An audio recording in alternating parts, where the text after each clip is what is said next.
Hello, everyone. You're listening to the Paradigm Shifts podcast with your host, Keisha Kruger.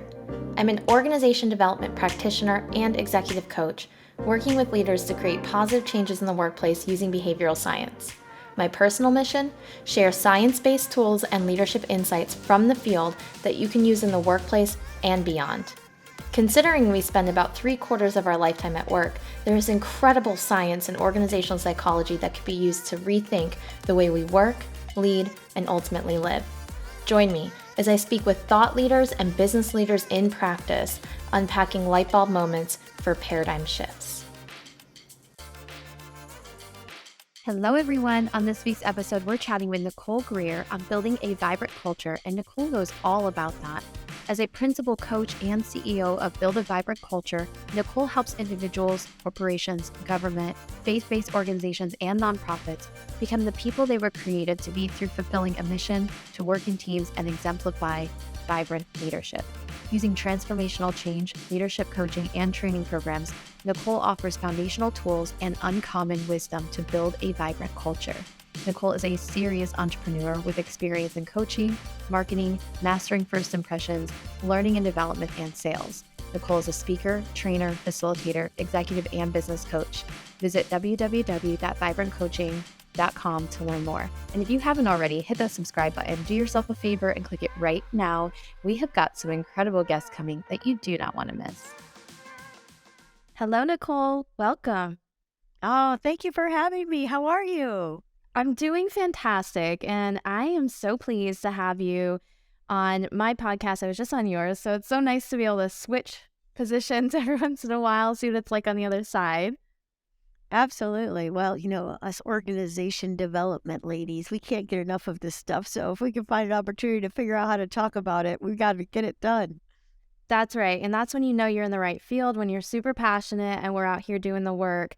And so there's a lot around culture, and that's where I want to chat with you today. Yeah. Not only about building a vibrant culture, but I think before we get even into that, because that is your brand, and I want to hear more, it's really about what is culture, because I think we need a level set, right? Can you kick that off for us? Yeah, of course. So what culture is it's kind of a big giant umbrella term, and it's about the social behavior, the group norms, kind of the laws or the rules or the processes and procedures we have in place.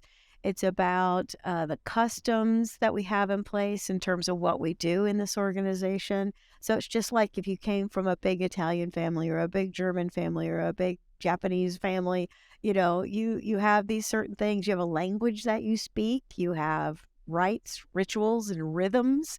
So it's exactly like how we learned in kind of our social studies book, but now this word translates into our organizations. So it's kind of the environment we're brought up in. Oof. So it's how we operate, it's how we do things around here, right? 100%. So then what defines a vibrant culture? Yeah, well, that's easy. What I think a vibrant culture is happy people working to their full potential. That's what I call a vibrant culture. Happy I people think working to vibrant their is full happy. I love it. So how did you get there? Where did that come from? Well, the thing is, out there in the world, I'll go places and they'll call me in for training. And when I go in for training, or let's say they call me in for executive coaching or some kind of strategy session, they want me to do some consulting. There's usually people that are pretty unhappy with what's going on.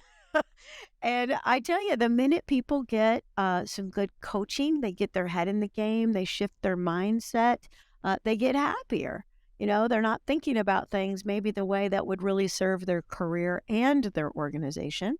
I also think that when I go in, we're having training, not because we're always being super proactive, but we're being reactive to whatever's going on in the current culture. So they'll say, what we need some training about communication.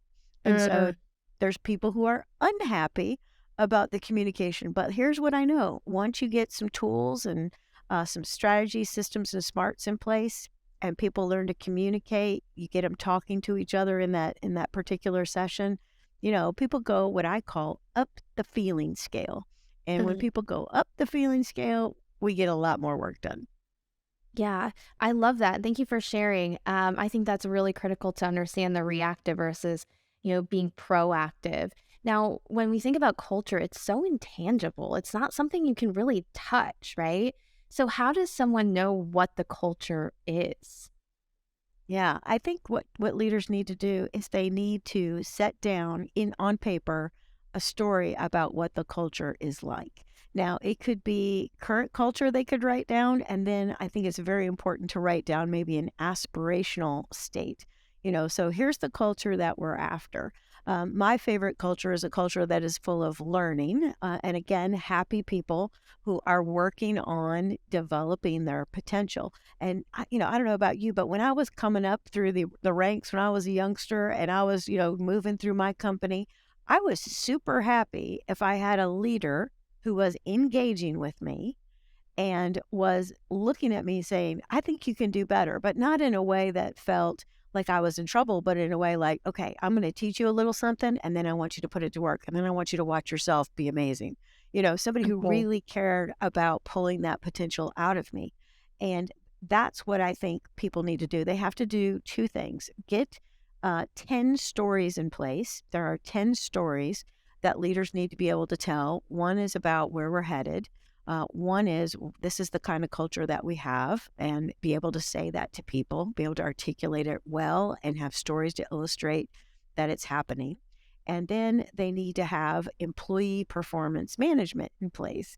And Good. so, if there is a constant request from the leaders to the employees to develop, to grow, to learn, to get on a career path, I think this makes for a very happy culture and it becomes tangible because I can see people moving along and I can collect stories. I think storytelling in any culture is huge, and definitely stories of how people are happy, A, and B, how they are reaching their full potential makes it very tangible to see a vibrant culture. Yeah, I love that. And storytelling, I also agree, is so critical. And out of those three things that you mentioned, where are you seeing organizations maybe missing the mark? I would say on the storytelling big time. Okay. We're very good about talking about strategy. We're very good at checking in on the budget. We're very good at, looking at what needs to be done right in front of us, very task oriented. But I think there's true value in using our imaginations. And so we need to use our imaginations to cast that vision for the future. And that's not new to people. People have heard for years and years and years in management, you got to have a vision for the future. But I don't think that's a natural skill, especially in the post-COVID world that we're in right now. Leaders are a little gun shy about saying what's going to happen because hello, none of us thought we'd be at home for 2 years zooming. So So, so they're a little bit shy about getting out there with that vision, but you have to be a risk taker if you're going to have a vibrant culture and declare what you want in the future. Now, will you get it all? Hopefully. But you hopefully. won't get all of it or any of it if you don't cast the vision. So I think leaders have to lead from clarity and have that vision written down. I agree with that, and I think it's almost like two-sided, right? When you so it is common for leaders to understand to be able to create a vision, you have to have that perspective, that strategic thinking skill set. But the storytelling, that's the other side of the coin is then you're connecting the dots for everyone, right? You're linking up to this is where we are heading, this is where we want to be. What can leaders or managers do to develop that muscle of storytelling if they're not necessarily familiar with that practice? Yeah. Well, first thing I would say is start collecting stories. And in order to collect stories, you're going to have to go out into your environment, out into your culture, out into your, Oh, the ranks of your people. And you're going to have to say, what's going on out here? And start to collect those stories. And I've got a great little story to tell you if I please, may. please. I would Okay. love to hear that. Okay, so I was working with the town of Mooresville and I was working with the public works department. So these are the people responsible for the streets, the sidewalks, the trash pickup, water, sewer, all this kind of stuff. So they were looking to uh, really work on the culture inside of the sanitation department. And so one of the things I think people don't understand is like the people that work in the sanitation department are amazing humans. Like you just like my trash just disappear. I drag my bucket out to the side of my driveway. I come back, it's empty. Exactly. Wah! So is it modern day America wonderful? Well, here's the deal. There are humans inside that truck, and so there were two people that were in a truck together, had been a team for a long time at the town of Mooresville, and one gentleman's name was Barry, and he wasn't a very tall fellow. He was about 5'2", and his partner George was about 6'2". So I mean, can you get this visual in your mind right Yeah. now? And so these two fabulous guys have been running this truck all around Mooresville for years and years and years. And so we all know that a lot of people, when they get a position inside of a government organization, they stay a long time. They're very loyal. And so Sure. these two fellows were no exception. And so I had the privilege of sitting down and asking them, tell me what you do all day. What do you do? And what goes on out there as you're picking up the trash and getting the recycling going? And they began to tell me how they knew their route up one side and down the other. They knew the names of the people that lived in the houses, and they had several special people that they took special care of. So one was a woman who was housebound and she could not get her trash out. Well, she had a nursing company come to her home, and the nursing company would come in, attend to her, and put the trash in the trash can. But the nursing company was not allowed to roll the container out to the driveway. Wasn't part of the deal. So Barry and George, knocked on the door and got to know this person that lived there and said, would it be okay if we opened the fence, took your container out, brought it back inside the fence? And the woman was like, I'd be delighted, because she'd been asking people to help her, and she just felt like she had so many people that had to help her. And so these two gentlemen would do things like that. And so they told me about how they did special requests for people. And here's the thing. No leader ever asked them to do that. They just Just did did it. it. Wow. Yeah. Incredible. Yeah. So there's a story of culture right there. I mean, like, these guys are great. And just another quick one about my good friends at the sanitation department in Mooresville. Behind a gas station off of Highway 150, there's a ravine, and there's like a little creek back there. Well, this gas station happens to be in a good spot for the people in the sanitation department to fill up with gas. Well, they would go there, and they noticed that people were going behind this gas station and throwing like mattresses and couches and whatever down the ravine instead of taking it to the trash dump. And so they just organized days where they would go and they would fish this mess out of there.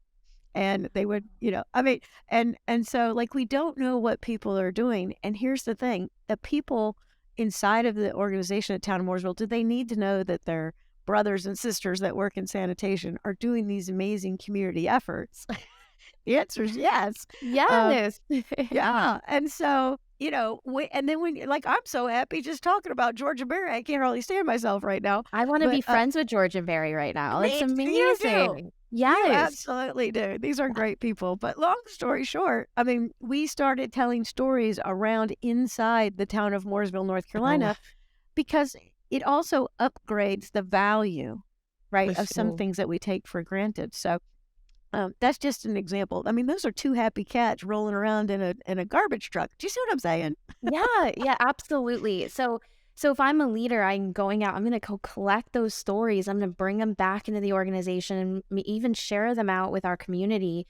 And that is going to bolster it's going to paint the picture of what the culture is like in the company, right? 100%. And I love mean, that. I don't know, those of you listening right now to this podcast, when's the last time you thought about the firefighters, the sanitation workers, the guy who's running, the wastewater plant? That's where all the poo-poo goes. I mean, somebody's taking care of this stuff for you guys. And, Yeah. and most people don't have a lot of, and I can say this, my government friends will be okay with this.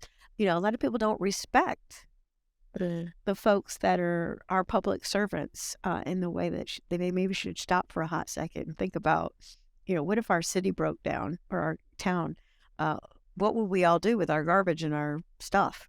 So We would think about it then. That's for sure, right? not Yeah, 100%. But I think that the folks that work in government would do themselves a big favor if they would get these stories written down and they would tell them, absolutely. like you're saying. Yeah.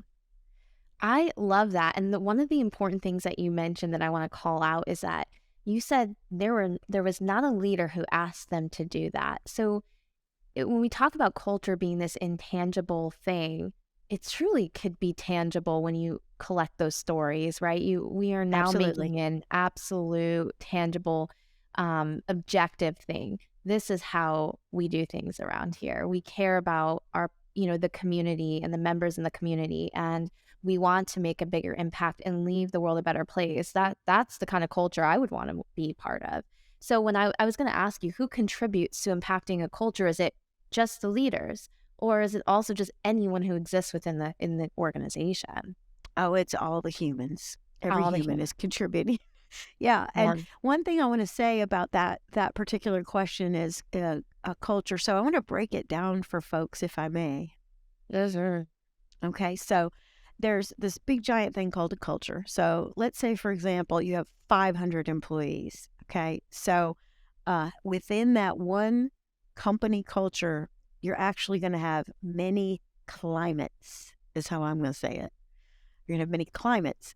So, for example, you might have a finance department, and in the finance department, there's kind of a climate over there. Like there's weather going on, there's stuff going on over there.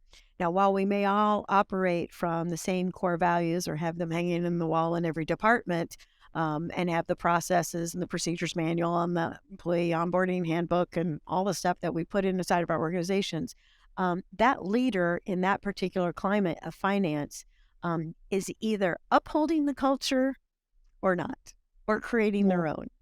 Yeah. And now all of us have probably heard of this or maybe even personally experienced it. So I'm in a company. I work in this department, and I work for Susan. Then I see an opportunity on the job board, and I apply for it. And miracle of miracles, I get this new position, and I leave Susan's area, and I go over here to John's area. And it's like, wait a minute, this isn't how Susan did it. I really liked working for Susan. And John, where is John? I mean, whatever the case may be. Yeah. But, these leaders have a huge impact on it. But I also think, in terms of employees, we've got to maintain a way that we are, no matter where we are in the organization, so do leaders. So these climates come together, and it's either a positive culture or it's a negative. And here's what I know. If one of those leaders is super powerful in some way, whether according to the org chart or some kind of um, help me with my word, it's not designated leadership. It's like political. Like they have some political power Political inside. savvy. Yeah, yeah, yeah, yeah. Yeah. Okay. If they have that, they can have a huge impact on the climates around them.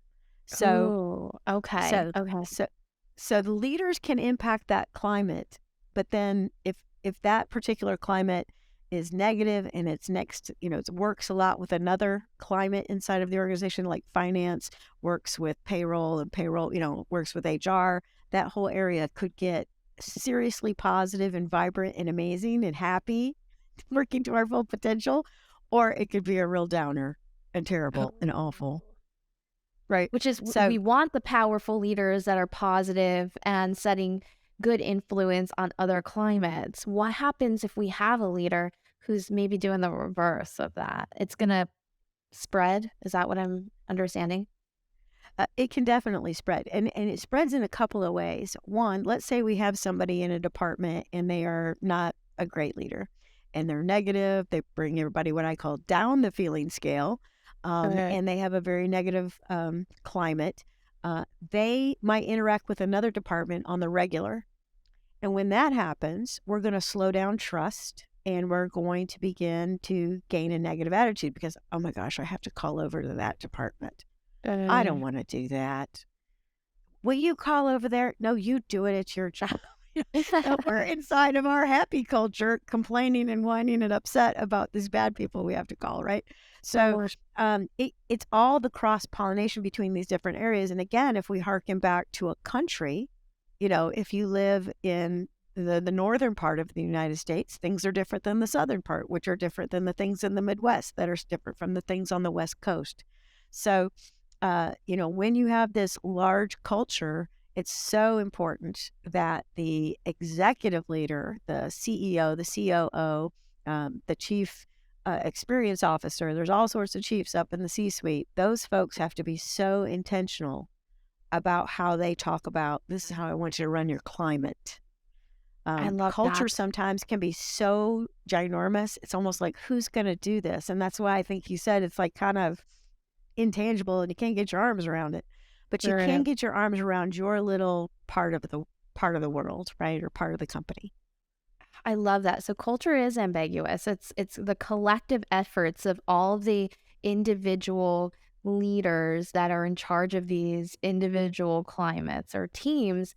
And if we get enough really strong, effective leaders charging in charge of all of these climates, our culture overall, it could be really positive. Or let's say we push the push the balance more positive.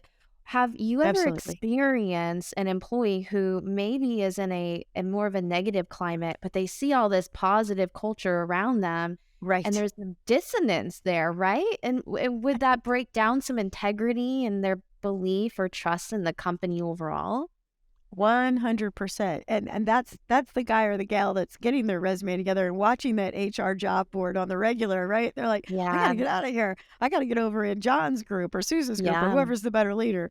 Yeah, they're absolutely looking for that. And that is why senior leaders, have to do not only the performance evaluation of the company, like what's our revenue, what are our expenses, what are our KPIs, what's production look like, whatever, sales, marketing, et cetera, et cetera. There needs to be a way to look at leaders, I think, in almost a separate process from them having like their annual review, right? Yes. So, one thing that we can do is we can have annual reviews. And I'm actually a big believer in what I call, again, employee performance management. It's where we're working with people all the time on getting their potential out so they can get happy. But I work with the leader differently because they are so responsible for developing that beautiful climate, which is going to add up and create my beautiful culture. So I think that leaders need to work on three things, and I have a little acronym. It's called LIT. So I say this to people: we're going to get lit, and so people are very excited when they hear that. But basically, what that means is we're going to get fired up on the inside about developing a beautiful climate, which goes into a beautiful culture.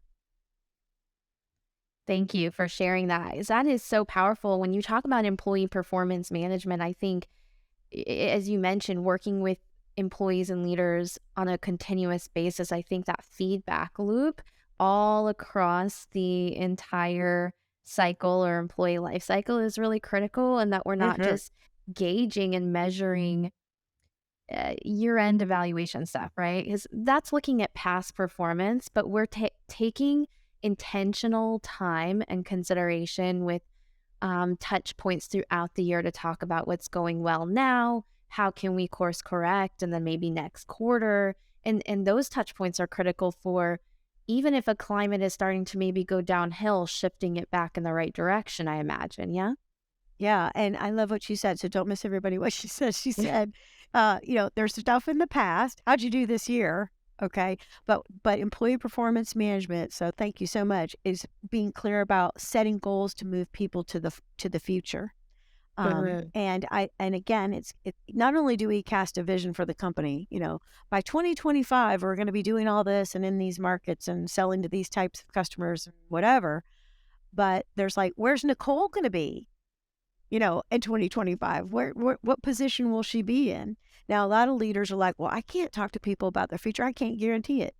Well, good news. You don't have to guarantee anything, but here's what you can do is you can help an employee reach their potential by setting goals monthly at the minimum of what they're going to do to improve their skill set, what knowledge they're going to gain, how they might go out and apply that in a new environment, and then get that goal in place, watch that person achieve their SMART goal, and then turn around and go, congratulations, what's next?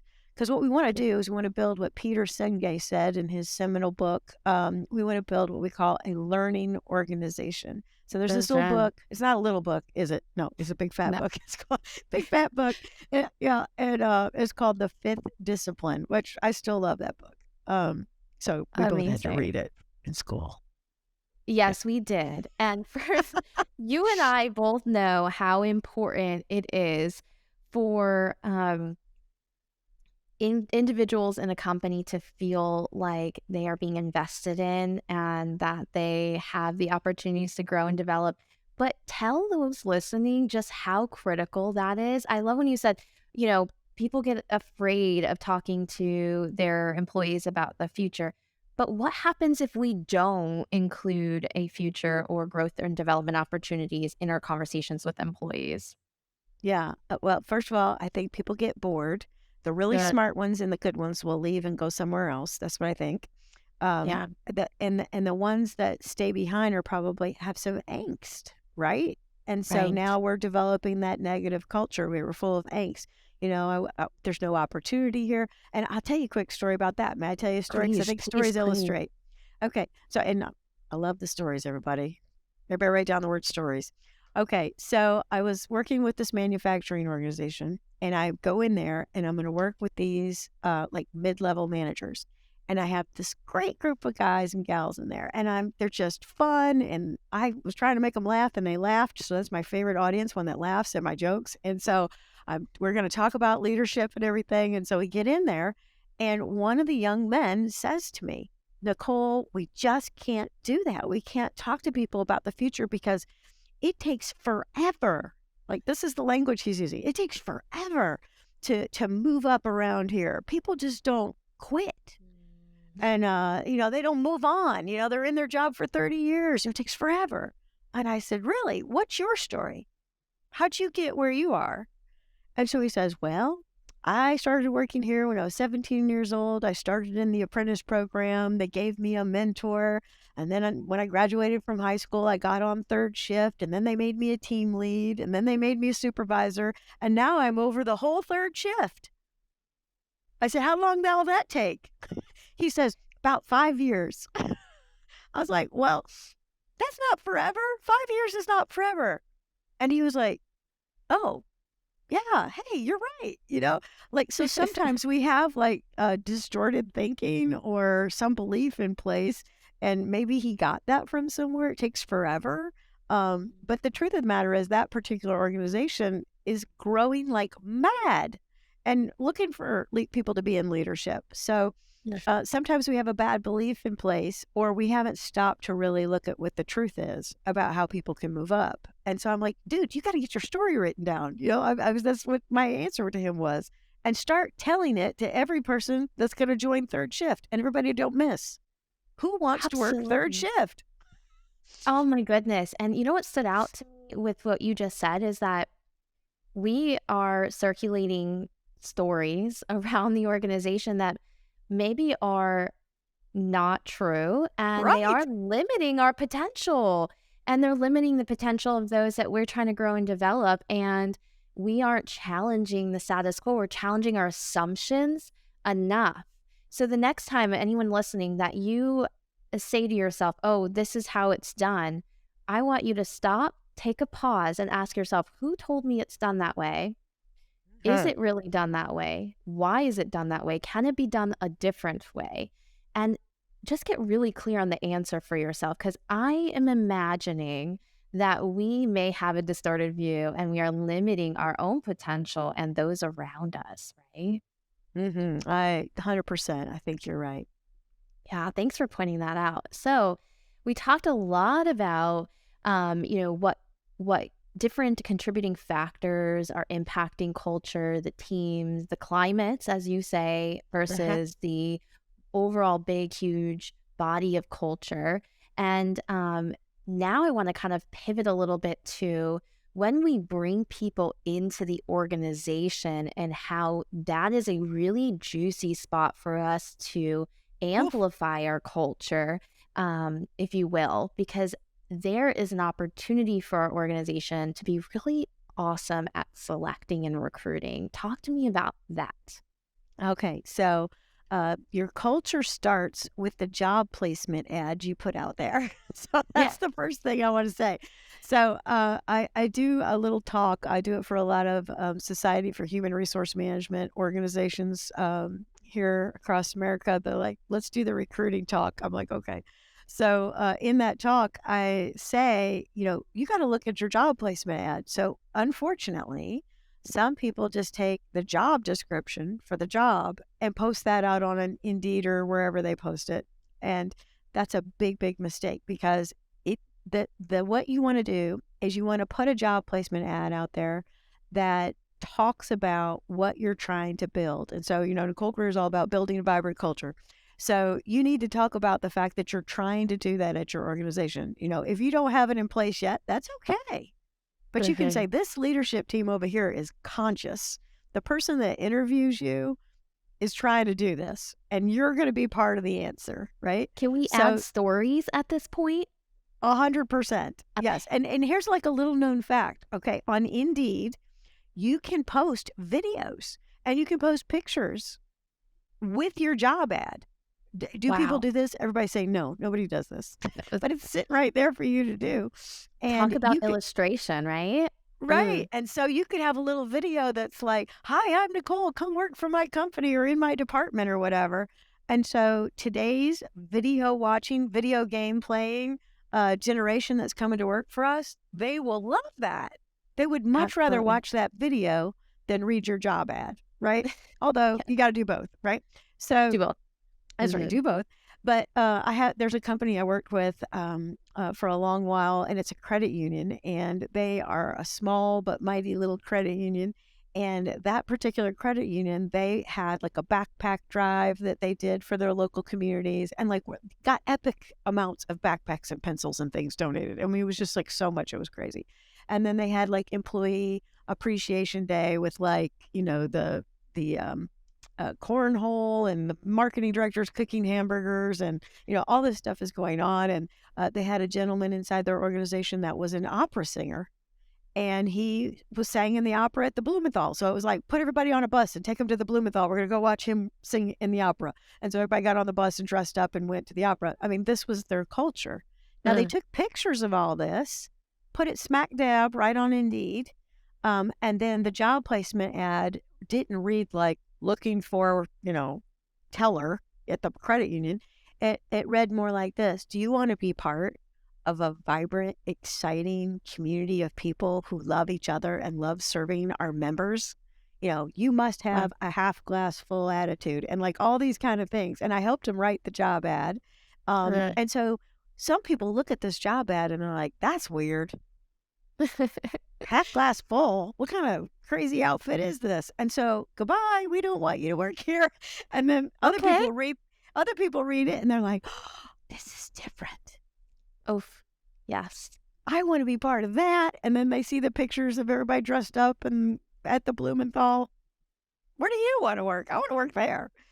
But you're attracting and magnetizing towards you the type of candidates that you're looking to bring in that are what I would call a culture ad. Isn't that correct? Yeah, 100%. Yeah. And even if you don't have that like down home community credit union thing going on, you could even say, we're a very serious engineering organization. We plan to grow into 3 markets by 2025. We're looking for the best and the brightest who can develop whatever, blah, blah, blah. And so somebody's going to read that and be like, oh, that sounds like a lot of work. And somebody else will read it and go, that's what I want to be part of. Yeah, it sounds like I'm me. a serious engineer. Wow. So sign me up. So they're identifying with the culture prior to even coming on board, speaking to individuals within the company, or even seeing what the environment is like. 100%. And just another little tip for y'all out there, have a link that you click and it goes over to your company website. And then on the HR page, it just doesn't say careers. We're looking for an accountant. We're looking for an accountant. We're looking for an accountant, or whatever, you go to a page, there's a video, all these pictures are on the website. And then there's like, and here, all you have to have is this thing right here, this cell phone right here, this iPhone right here. And you go through and you go find a young person or person my age, and you say, you're an accountant here at XYZ company. What's it like? And as long as this is a happy person who's working on their potential, they'll be glad to do a little video. It didn't have to be fancy. Throw it up on the website. Absolutely. It And would that's more blow people's authentic. minds. Mhm.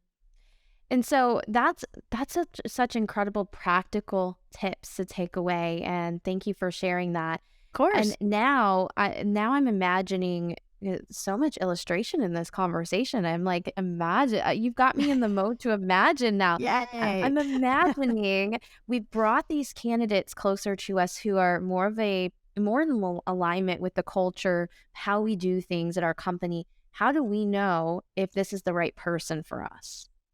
Okay, well, then you're going to have to. Okay, so here's my philosophy on interviewing and finding out whether people are right. So, inside my company, Build a Vibrant Culture, we actually have a recruiting arm. So, if we do this all the time, so we don't set up a phone interview with people. I think this is a huge waste of time. I don't know if anybody's ever tried to set up phone interviews with people.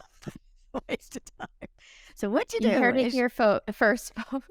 I mean, you just call them. You don't Yeah. set it up. You just start dialing people's phone numbers on their resumes. Now, honest to goodness, people do this. I will call somebody's phone number on their resume. Okay, I have their resume. Means they're looking.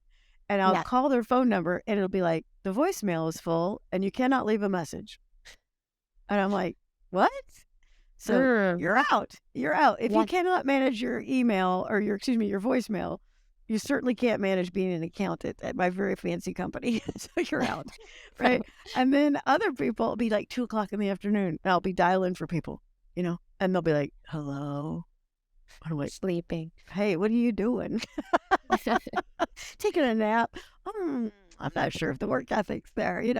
But anyway, I just pick up the phone. I try to catch people in their, don't miss this, authentic state. And here's what will happen. You'll dial for people on your 10th person. The person will be like, hello.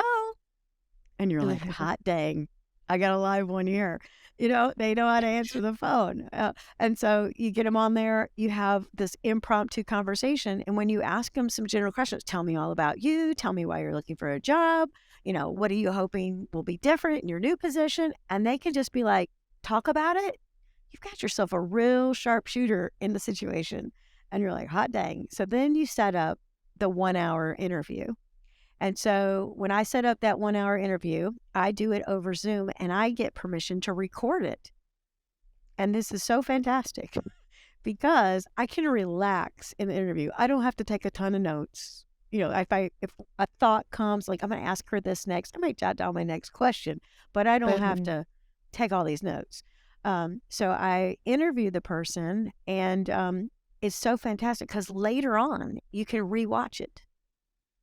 Because in the heat of the moment, you're kind of like, oh, I have to interview the person.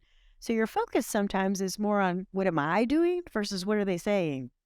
Or like, what's the next question I'm going to ask? You're not as Right. present. Yeah. Yeah. But you can rewatch it later. And don't miss this, everybody who does interviewing. You should watch yourself interview somebody. Oh, such a learning opportunity. What a feedback. Feedback is a gift, right? We can give it to ourselves. This is That's right, because awesome. you'll be right. Well, I was just on a call this morning with a group of people, and the lady was talking about how when I'm in an interview, I'm really trying to sell this person on the position, and I thought, no, don't do that. No, no, no, no, not yet. You have to get them to sell themselves to you, and then you'll sell them on the position. I mean, people who are sharp and understand how careers work and have some business acumen, which is who you want on your team, they're going to come prepared to sell you. And you really don't want somebody that has to be sold. They've done their research in advance, right? Like they know this is the type of company that they are interested in, that aligns with the work that they want to do, right? Yeah, and I'll come to an interview, I catch them off guard with the phone thing, but then before they do the 1 hour, they go check me out as a recruiter. And so the sharp ones will be like, oh, I checked out your LinkedIn and I know you do this and I know you do that. And I'm like, oh, I love a researcher. I want this guy on my team. So, that's that's what I would call a vibrant employee, or the vibrant employee, one that takes the initiative and, is shines, right? Takes the So, initiative is huge. Yeah. yeah. So that, and so through that interview process, you interview, and then the thing what we can do is once we do this interview, we can pass that interview around. Now we've told the candidate, there's certain people that will watch this interview, and we can have different people look at that interview. It saves tons of time, money, energy, and I don't know if people out there do this. I'm not a fan. The group interview, Uh, group interview. Tell us Because why. because there's too much dynamics between the interviewers and the interviewee. I think it's very intimidating to have like four people interviewing one poor soul. I think you'll do a much better job of interviewing if you do 4 interviews. Okay, because Yeah. I come at this company a certain way with my personality, my style, right? Which is going to be different from everybody else. Everybody in my company is different from me. Right. We all know we have, the DISC, the Myers-Briggs, the whatever. Um, Right. and so I'm going to ask certain questions, and I need to have a little bit of control over the questions I'm asking. I need to follow my curiosity. I need to follow my intuition with this candidate. Then step back, let the other person ask the questions. And for example, probably many of the people that listen to your podcast are familiar with like personality assessments. Usually there's the bubbly, outgoing, fun, creative marketing, sales, people person. That's what I am. So I'll Uh-huh. ask questions in that way. But then if my husband, who helps me recruit, if he asks questions, he is more of a conscientious, T crosser, I dotter, structure system, get her Attention done. to detail. Yeah. Yeah. So he's going to ask different questions, and he's got to follow his intuition and his curiosity. And we can see how the candidate does. So I think separate's better, much better. And then do you cross-reference your notes Of course. afterwards? Awesome. Yeah. Yeah. Yeah. You cross reference, and then after that, maybe then you take this candidate here. I'm also a big fan of this. So let's say we get down to 2 candidates, right? I think you should take the candidate, first of all, and bring them over to your place and say, I need you for 8 hours. This is your 8-hour interview. And they're like, what? You're like, come on over. I want you to check out the place. You need to know where you're going to be working. This And by could cost. place, she means workplace, not their home, right? Oh, yeah, Just yeah, make yeah. this- Yes, Okay. clarity. Thank you for the Clarity. Please don't take candidates for an 8-hour interview to your home. Just No, making no, that clear. because no, you'll be in HR in a hot second and Yeah. reported to the police. But anyway, no, you bring them over to your organization, to the office, and you show them around. You say, I'd like you to like mark the whole day off your calendar and come visit us, because that's where we're selling at that point, right? And so, like, Yeah. come on over. This is where your cubicle might be. I want you to have, and one of the things I love to do is, if you can't, if I don't like the group interview, but I do like what I call key interviews. So I might get the marketing director on the calendar with the candidate for 15 minutes, even though they're going to be in accounting. I get them on 15 minutes with the CEO, 15 minutes with whoever, 15 minutes with this VP of whatever. And that person, if they can kind of navigate, because are they going to have to navigate that once they're hired? Everybody say, yes. Yes. So we bring them in, and then I think you should go break bread with them. Take them to lunch, see how Yeah. they do at lunch, see if they can handle the whole thing. You're really going to know at that point if it's going to fit in. So the credit union I was talking about earlier, I had a gal, her name is Patty. And Patty, I interviewed her over the Zoom and then shared her video or whatever. And then she came up to the home office and like spent a whole day. And everybody at the end of the day was like, we love her. Oh my God, she's awesome. So it wasn't like it was a rolling of the dice. Right. When you Yeah. are making that offer that this person is a good fit. 100%. And Okay. she's doing amazing stuff over there. And at the same time, Patty calls me. She's like, this is a great place. I'm like, I know. I would love for everyone listening to really think about how you can apply this approach and customize it for your organization. Sure, tailor it, however, but just really think about how you can apply this, because what I hear often is from managers and leaders is we got this person in and they were really great on paper or they were really great in Right. their interview, but then like a month or two or a week or two down the road, it wasn't the same person we thought, or maybe their skill set was a little different than what we thought. Because there's a lot you can't see in with behavioral interview questions or 100%. hypothetical interview questions, right? We need to be able to get them in the environment and experience them as another human being would experience having, a conversation with another human being. So I love, love, love that. For everyone who is curious about all the tips and knowledge and services that you, Nicole, provide within your company, please share how they can contact you and a little bit about your podcast as well, because we're going to link it in the show notes. But it's so helpful, I think, if everyone's like, okay, where do I get more? Where do I get more? Where do I get more? You brought so much insight and wisdom. Please share. Yeah, absolutely. So you can definitely go to www.vibrantcoaching.com. That's my website, and I'm over on the LinkedIn, of course. And so if you go to LinkedIn and you type in Nicole Greer, Build a Vibrant Culture, I'll pop right up to the top of the search. And I would love to be linked in with you there.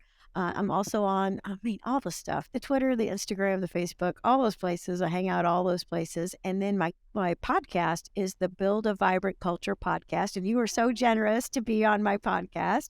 And I have just an eclectic group of people who are on my podcast. But the number one thing we're trying to answer is, what is leadership? And we talked today here on this podcast about how that leader in that climate and the leader that oversees all those climates, has to have people in place that understand what the vision is and they're lit from within. And so leaders need to lead with clarity.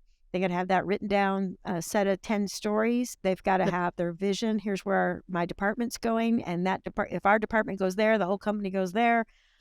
They're working on the quality of everybody's character, Oh, which is a real challenging subject. And then we learn to transcend the ordinary. We realize that the only way a company stays afloat is if it's growing. You cannot stagnate. But remember in Monopoly, when you played Monopoly, you had to get more and more houses and hotels. That's yeah. true in business. You got to get more and more houses and hotels. Yes. And you can't quit. You can't just be playing with your brother who cheats and say, "I quit. I'm not playing Monopoly with you anymore." You have to keep trying, until you I get love that those houses. analogy. That's amazing. Yes, exactly. Yeah. So those are all the places you can find me. I would love to meet you all. Yes, please head over, subscribe to her podcast right now. And I have one final question to nobody's surprise to kind of close us out today. And that is, what's the most recent paradigm shift that you've experienced? Oh my gosh, I love this question. And it's so important because we have to change our thinking all the time, make it better. All right. So I was asked to do this program on change management. And I was like, okay. And so I put together this whole program on change management for this expertise in leadership training for a manufacturer. And I'm sitting down and putting this content together. And I'm like, wait a minute. Stress management is a big part of change management. People get stressed out during change. So I'm like, put that in there. And then I'm thinking some more, and I'm researching, I'm putting my stuff together. And then I'm like, hey, wait a minute. Emotional intelligence. That is so required for change management. In fact, when you get overstressed, you might not be emotionally intelligent anymore. Wait a minute. That's a huge part of change management. Yes. So I'm put that in there. And then I'm thinking about, and I'm like, time management. Wait, time management is a huge part. So, one thing I think we do out there kind of in the OD world, organization development world, is we split these things apart. But essentially, again, like I just said, if you play Monopoly and you put 3 more hotels on Park Place, you've just changed your whole company. And what's that going to require? It's going to require your people to be very good at stress management, time management, emotional intelligence, and then, of course, project management. So work of doing business requires you to have some acumen, some business acumen in all of these areas. So you don't get to opt out of any training. You got to Uh, go to it all. you So, gotta. you need change management training. Your company's going through change, and you need to have all these little pieces to the puzzle so that your people can be happy and working at their full potential, which will get you a vibrant culture. I love the work that you do, and thank you for dropping that as like the final closeout because we talk about change management from our world, our field, our space, Right. but our employees need that training. They need to understand how to manage stress, how to combat change fatigue, how they can get the information they need to feel regulated and safe, secure, stable in their environments. And oh my gosh, it's not just on the leaders to set that initiative, it's also our employees to our individual contributors to take that effort into their own hands and take accountability. And I love, love, love that you share the breakdown of change management and how critical it is. So thank you, Nicole, for not only your time here, but for all the work that you're doing and spreading all this goodness, wisdom, and knowledge out into the world. Thank you. Oh, and thank you for the opportunity to be on this podcast. It's been a pleasure. Thanks. Thank you so much for tuning into this week's episode. If you enjoyed this conversation, don't forget to leave a review, rate, and subscribe wherever you're listening. If you know a business leader in practice or friend who you think would be interested in this episode, please consider sharing it with them. I am so grateful for your support. For more updates, you can follow us at Paradigm Shifts Podcast on Instagram. See you on the next episode.